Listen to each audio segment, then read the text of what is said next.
Let's face it, hiring help is not easy these days. Let XenTegra Staffing help you find the right person for the right job. Head over to XenTegra.com/XenTegra Staffing to find out more and let us staff your people needs.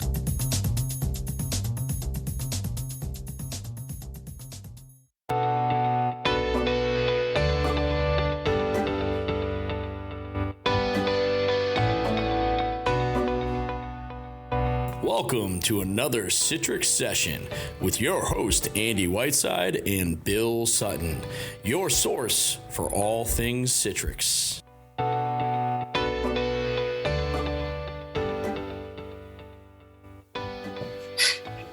Hello, everyone, and welcome to episode 16 of the Citrix Session podcast. I'm your host, Andy Whiteside. I have with me Bill Sutton, the Director of Services at XenTegra. Bill, how's it going? Going well, Andy. It feels like we haven't done this in a while. Is this the first one, other than the one for the ADC vulnerability, is this the first one of 2020?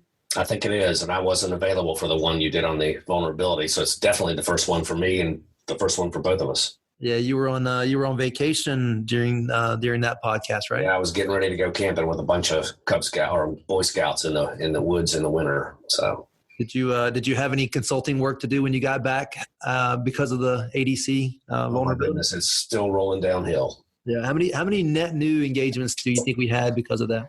20 at least. Yeah. Well, hopefully our customers found that we were helpful in getting that addressed. Definitely a big piece of our business to be there when people need us to be there. Absolutely. Yeah, I think we've been knocking them out pretty quickly. And obviously some of the more complex ones take a little bit more time, particularly the physical appliances and the SDXs. So, and to be specific on that, we are actually recommending that if people didn't put the workaround in place prior to the end of the year, that they actually rebuild their ADC NetScaler environment, right? That is correct. Yes. Sometimes that's 4 hours and sometimes that's 80 hours. We don't, depend on how advanced their configuration was. Yeah, you can't it's not a one size fits all. You know, some customers just have the gateway and a few load balancing V servers, and that's pretty quick. But folks that have a lot of, responder rewrite policies and WAF and things like that take a bit longer to make sure that we get everything and capture everything. And again, those that have lots of certs, obviously we're recommending that those be reissued because of the possibility the private key can be compromised. Yeah. I don't know. For a consultant, it sounds like a lot of fun, but unfortunately, it's a circumstance people didn't want to be in, but kind of gets us excited, right? Gets us engaging. That's right. All right. Well, we have with us Matt Crawford, who's in product management over at Citrix, and Matt had a blog recently called "Leading in Human Terms with Citrix Workspace," and Matt's been kind enough to join us. Matt, how's it going? It's going great. Thanks, Andy, and hi, Bill. Hello. So, Matt, if you would, tell us a little bit about, did I get your title right? Close enough? Yeah. Well, Director of Workspace Product Marketing. So I'm a marketing guy by trade, but and I focus on Workspace. I also work in the apps and desktop space in general. I've been with Citrix about 9 years now. Prior to that, I had a variety of marketing positions. Actually, prior to that, I was in the U.S. Navy for 9 years, flew Tomcats back in the day. But wow. But it's been great being with Citrix and being a part of the growth and the things that have been happening, especially over the last couple of years. I've been focused on Workspace. And I'm happy to chat and talk about some of the new things that are coming out. And your audience, I know, has probably seen a little bit about it, but it's worth taking a little bit of a deeper dive. Yeah, we were talking before we started recording that we've talked a lot about Workspace lately, but I think we're going to take a different angle this time, and hopefully people find valuable what we cover here. Yeah. So, Matt, you want to just kind of lead us into how you made the introduction here in the beginning of the blog and what the point you're trying to make? Yeah, and this particular blog, this one was leading in human terms, was really our announcement blog. This is when our intelligent capabilities went GA, and let me just set the stage a little bit about employee experience and the buzzwords we've been hearing, and just in terms of talking with customers at every level of an organization, we've been hearing, we need to enhance the employee experience. A lot of times that's coming from whether it's the board in a large company or the C level, or even just the rank and file lines of business who are seeing this issue with talent attraction, talent retention, and they're recognizing that they need to get this, and they need to provide this modern experience for their end users.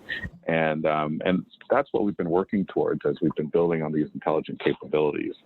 And I think one of the things I point out, especially when we start in the very beginning, is that IT can really be the center of this change.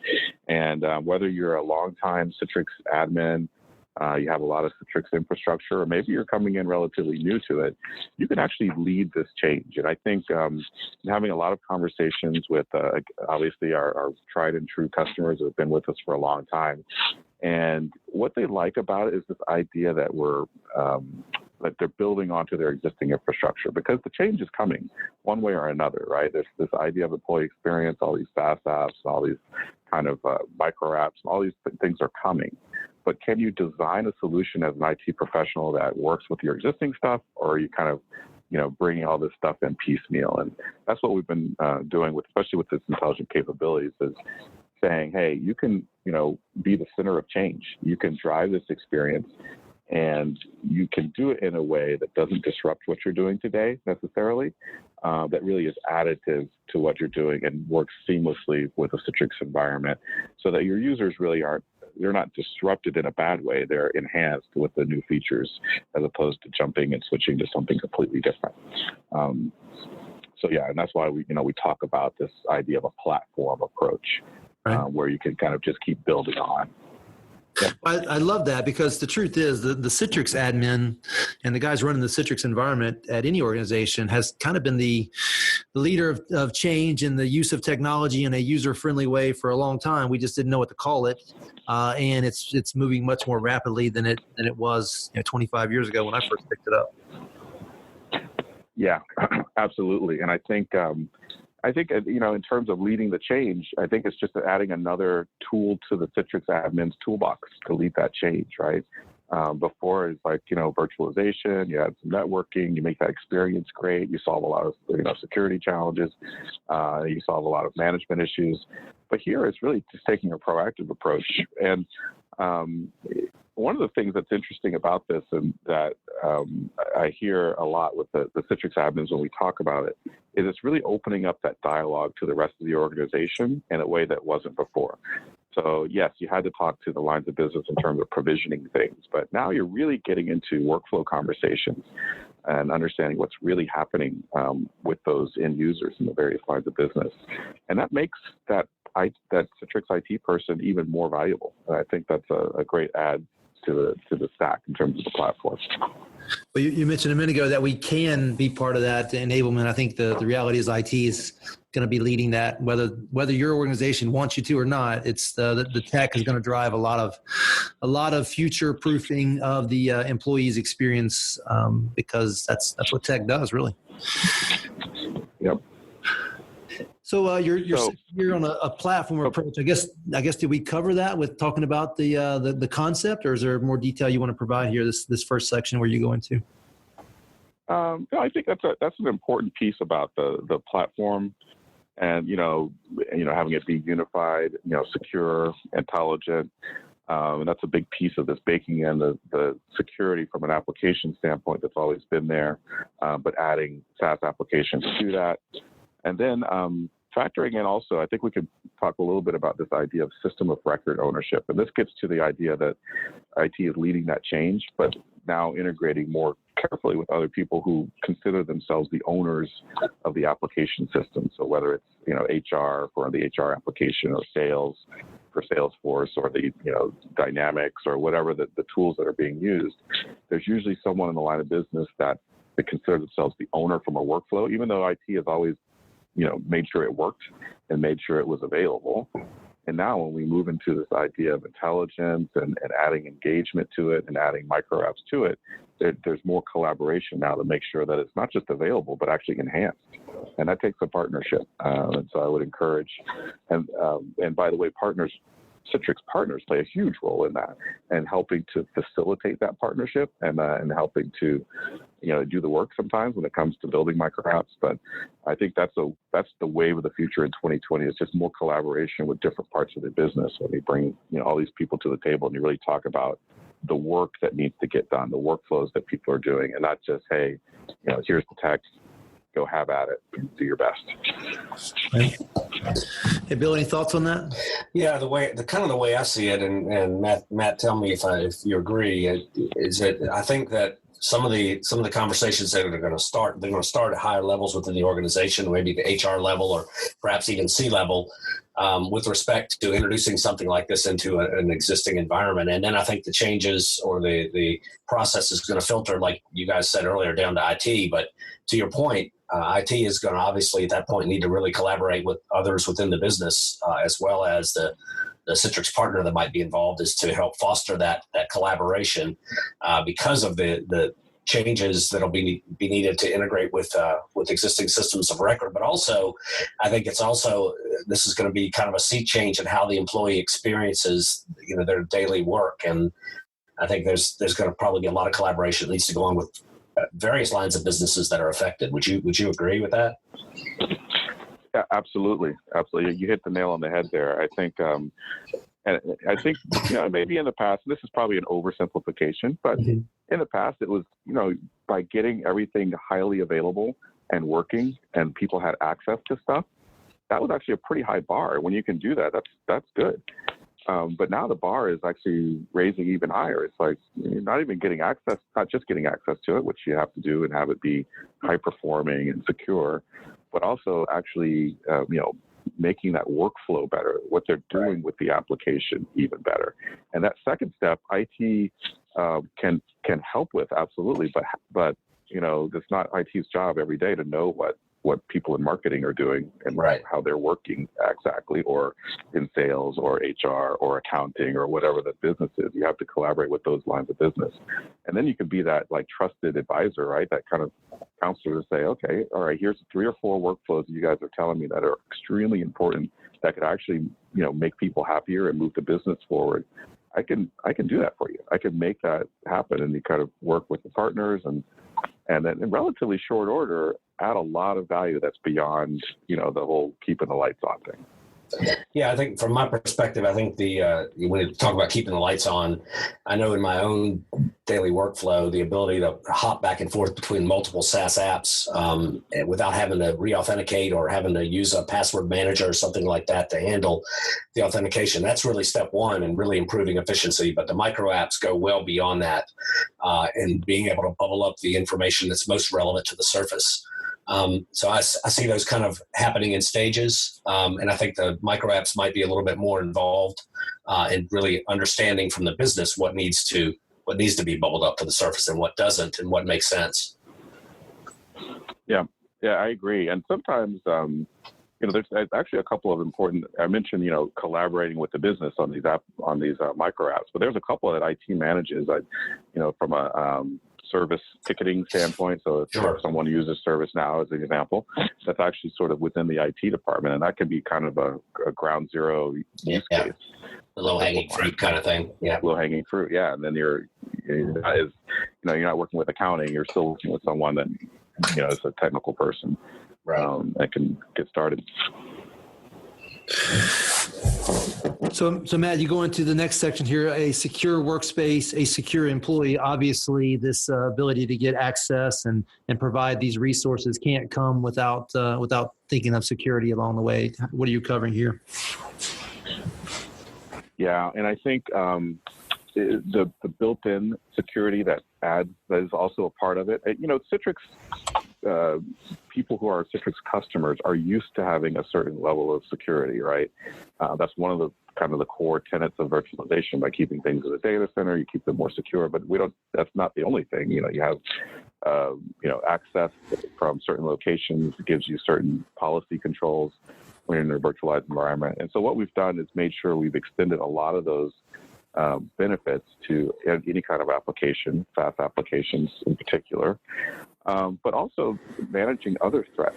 So, that don't get in the way of the end users doing their work. So, making sure, for example, that if someone's browsing on something, a secure browser pops up that's isolated, that you don't keep them from navigating to a site that may actually help them get work done, but you just don't know it or trust it as an IT department. So you use an isolated browser that actually lets them get their work done, but also gets thrown away so that it never impacts the IT environment. That's just one example of how you can kind of combine these security protocols with making user behavior, a user experience as easy as possible.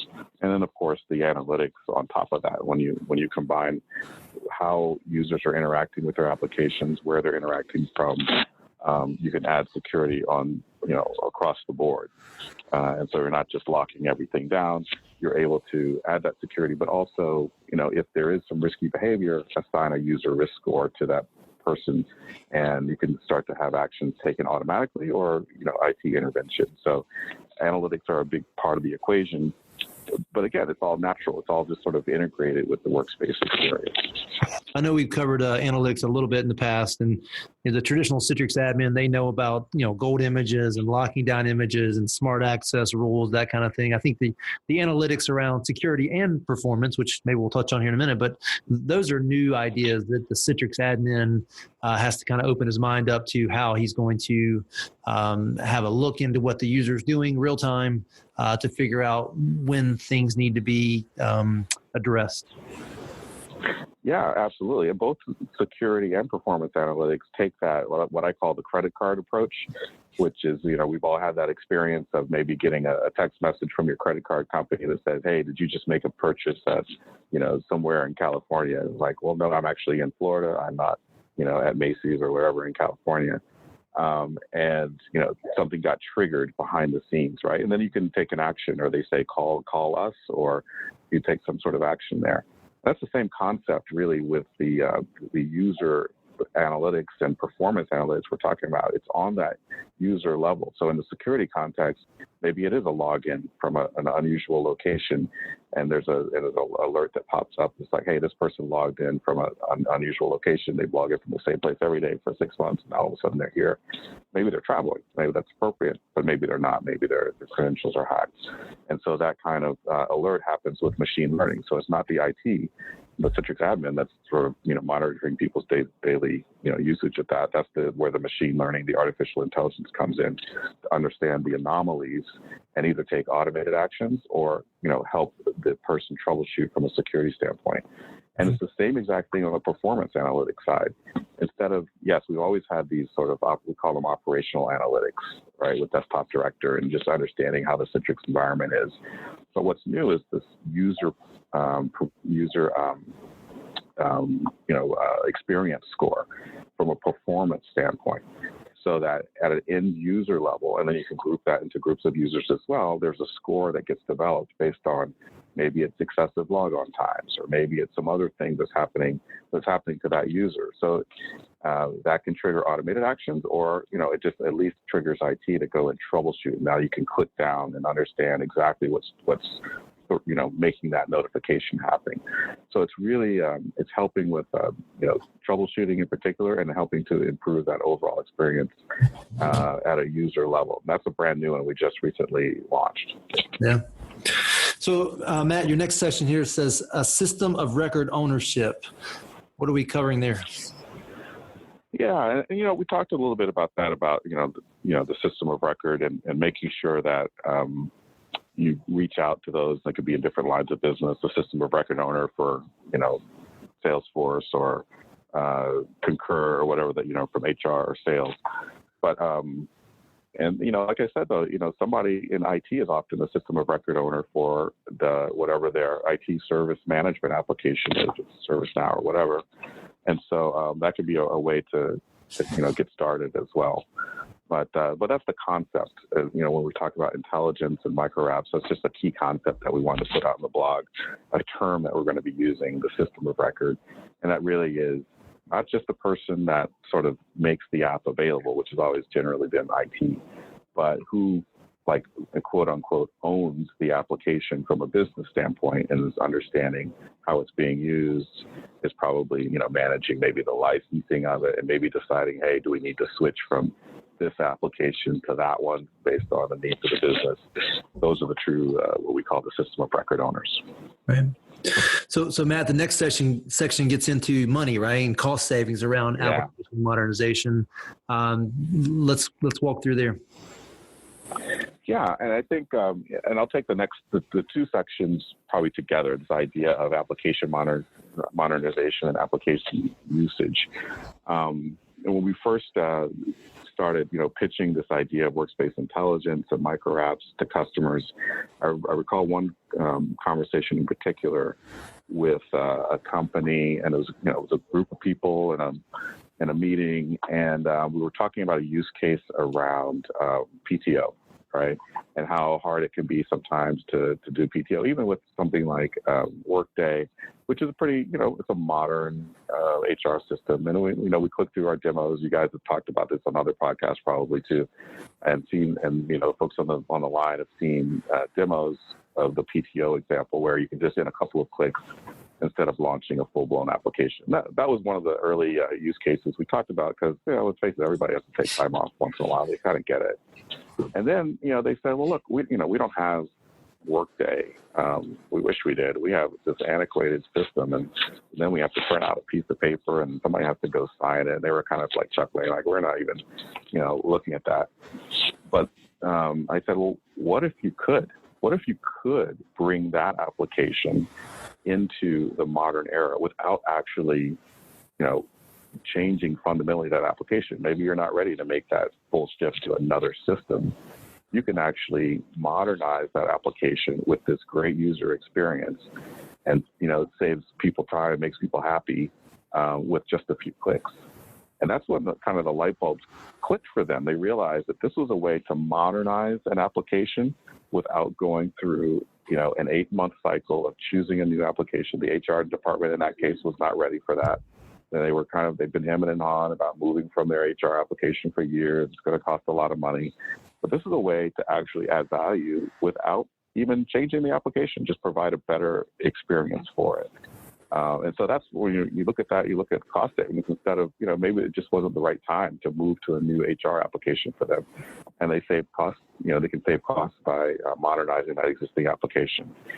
And then in a similar way, application usage, I think shared, putting, even let's say it's a new application, putting that into place is often a shared responsibility of IT and whatever that line of business is. There's a stakeholder involved with, okay, we're going to switch to this new, system, and there's, big, it takes months.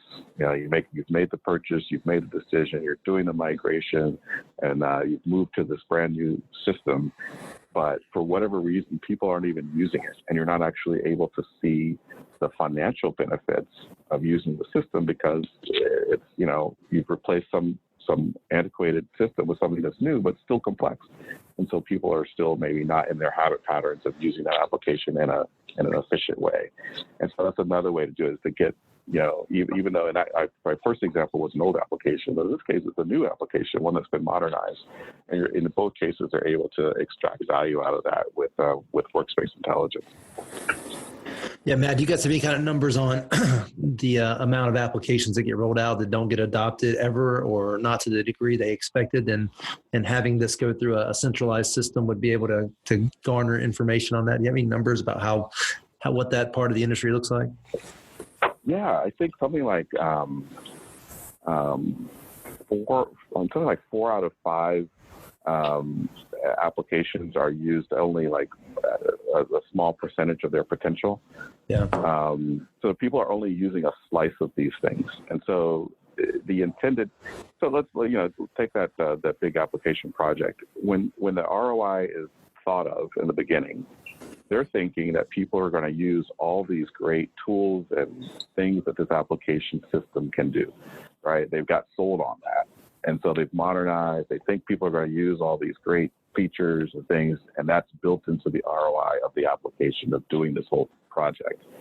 But when they roll it out, it turns out people only do one or two things, and they can't get to those fancy features to actually save the company money, right? They're just doing what they did before, and so they're not really seeing the ROI from the project.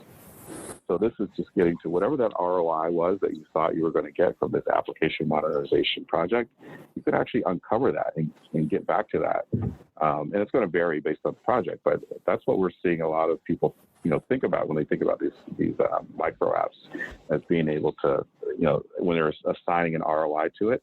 It's not just time savings, which of course is great, but it's exposing those capabilities that they thought they were going to get when they move to this big migration, but takes people 10 steps to get to, so they never use it. Yeah, that whole concept to make it easy for them, but then trust that they're using it, but verify they're using it, right? So you're getting the mileage out of what you paid for. Well, yeah, that's the other piece of it, right? You get the actual usage analytics on what they're actually doing, and are they actually using it now? Yeah. That's a great point. Hey, Bill, any thoughts or comments as we start to wrap this up? Yeah, I think I hadn't really thought that much about what Matt was just saying in the past. I kind of always looked at the workspace concept with intelligence, which I think a lot of folks look at it, at least initially, as a huge time saver and a making a more efficient way to get your job done. But I hadn't really thought about the concept of being able to leverage the technology to get more value out of the applications that customers have purchased, SaaS applications or otherwise. That's a really interesting concept, and I think that something that customers really need to think about is how they can leverage this technology to really get to the heart of what their ROI was originally on these projects. And to the extent they can make that happen, it clearly adds a whole lot more value to the workspace than just the time savings. Yeah, totally agree. It's good. Hey, Matt, is there anything that you would like to share beyond this blog that you wrote? No, I think we covered a lot of the highlights. I would encourage people to check it out, and I think 2020, is going to be the year of the micro app, as they say. And it's a pretty low barrier to at least start looking at it, right? And build that first one. And then you'll start to really see the business value expand from that. And I appreciate the time to come on. And like I said before, I think partners are really leading the way here. There's ultimately this long list of micro apps, right? That Citrix will never come out of the box with, and it's just not possible. And so there's always going to be those applications that are relatively unique to an individual customer that Citrix is not going to have a template for. It's going to require some, but not a lot, but some custom development. And that's where partners can really play a huge role in helping to expand the ecosystem that way. Yeah, I can tell you, we're personally investing in training people and hiring developers. When historically that wasn't our line of work, but we see this as a way to become part of that story, and as XenTegra at least, and I'm sure other partners are as well, are starting to invest there so that we're prepared when people want to have these conversations. Yep. All right, well, Matt, we're what's next for you? I mean, after today, after jumping off this podcast, what can people expect to see from you next? Well, we're going to be talking a lot more about workspace intelligence, and I guess I'm a marketing guy, so Synergy is our big event, and so everybody here in the marketing department, as soon as our kickoff of the year is done with partners and sales, everybody's eyes turns towards Synergy. So we're going to have a lot of new things this year to talk about, and everybody's getting prepped up for that. So look for more information and new information coming out around that time frame. That's in May. Yeah, that's great. I've set our team a goal of 200 people. We want to get 200 people to Synergy that we help fund and pay for, and we'll see if we make it. But it's a lofty goal, but we're excited about it. Yeah, there's really no other place where you can come in. Yes, there's a lot of Citrix content, but a lot of the value is just talking to other people and understanding and learning what they're doing. That's where a lot of the value comes from. Yeah, Matt, we have a big party the night before where I think last year we had about 300 people. If you don't hear back from me regarding that, definitely let me know. I'd love to have you guys involved, and people listening. We want even people who don't come with us to come to that thing and spend a lot of time. That's the number one value we see is kind of matchmaking people and getting them talking to each other around what's working, what's not working, what they're trying to accomplish. It's extremely valuable networking. Yeah, it sounds like a good party. I'm up for it. And that too. It's also a really good party. People get happy, no doubt. Yeah, Bill Sutton. Before we jump off here, what can people look forward to finding about you? Well, they can follow me. I don't tweet much, but I do occasionally tweet on bsutton 2009. We're just moving forward, trying to get all these remediations done, and then of course projects at the same time, and looking forward to getting our guys more up to speed and in the know relative to Workspace with intelligence and all the other Citrix products. I threw out a number this morning to somebody I was talking to on the phone. A number of projects. How many open projects are you currently involved in? Oh Lord, probably open projects. It's probably somewhere in the 60s. 60 open projects. That's a lot of Citrix work. Yeah. Yeah, that's good stuff. Yeah. Well, guys, thanks for joining me, and I appreciate it as always. And Matt, we'll have you back on next time you write a blog. Feel free to reach out, and we'll have you back on to talk about it. That sounds great. I appreciate it. Thanks, Andy. Thanks, Bill. Yep. Thank you. All right, guys. Thank you. Have a good day.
Thanks for listening to the Citrix Session with your hosts, Andy Whiteside and Bill Sutton.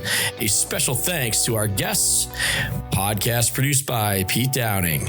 Head over to XenTegra.com/podcast to listen to all podcasts in this series.